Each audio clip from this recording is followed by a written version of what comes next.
Hello বন্ধুরা, আজকে আমরা চলে এসেছি একটি নতুন ভিডিও নিয়ে। কীভাবে আপনারা বাড়িতে বসে ডিবিটি লিঙ্ক চেক করবেন সেটাই আজকে আপনাদের ভিডিওর মাধ্যমে দেখানো হবে। এটি আপনারা ফোন থেকেও করতে পারবেন। আপনারা যদি এটা ফোন থেকে করে থাকেন তাহলে এটি ফোনের ক্রোম ব্রাউজারটি প্রথমে আপনারা ওপেন করে নেবেন। তারপর আপনারা এখানে সার্চ করবেন মাই আদার অ্যাপ্লিকেশন বলে। প্রথমে আপনাদের এই পেজটি ওপেন হয়ে যাবে। এরপর আপনারা দেখতে পাচ্ছেন এখানে একটা লগইন বলে অপশান চলে এসছে। আপনারা এই লগইন অপশানে ক্লিক করবেন। তারপরে দেখবেন যে একটি পেজ ওপেন হয়ে গেছে। তারপরে এখানে আপনার আধার নামটাই লিখবেন। আপনার যে আধার সংখ্যাটি আছে সেই সংখ্যাটি আপনারা ফিল আপ করবেন। তারপরে এখানে যে কোডটা আছে পাশে দেখছেন, এই কোডটা এখানে ফিল আপ করে দেবেন।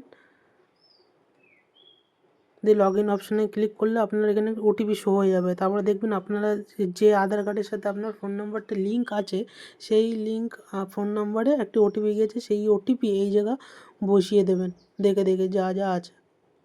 এরপর আপনারা এই ওটিপি নাম্বারটা বসিয়ে নেবেন। তারপরে লগ ইন অপশানে ক্লিক করবেন। দেখবেন আপনার পেজটি কিছুক্ষণের মধ্যেই লগ ইন হয়ে যাবে। লগ ইন হওয়ার পর আপনার সামনে এরকম একটি পেজ ওপেন হয়ে যাবে। তারপর এখানে ক্লিক করলে আপনারা আপনার প্রোফাইলটি দেখতে পারবেন।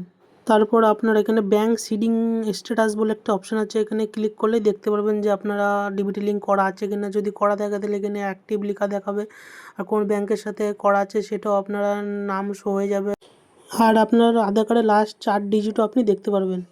এভাবেই আপনি বাড়িতে বসে ডিবিটি লিঙ্কটি সহজেই চেক করে নিতে পারবেন। ভিডিওটা যদি ভালো লেগে থাকে একটি লাইক, কমেন্ট, শেয়ার করবেন।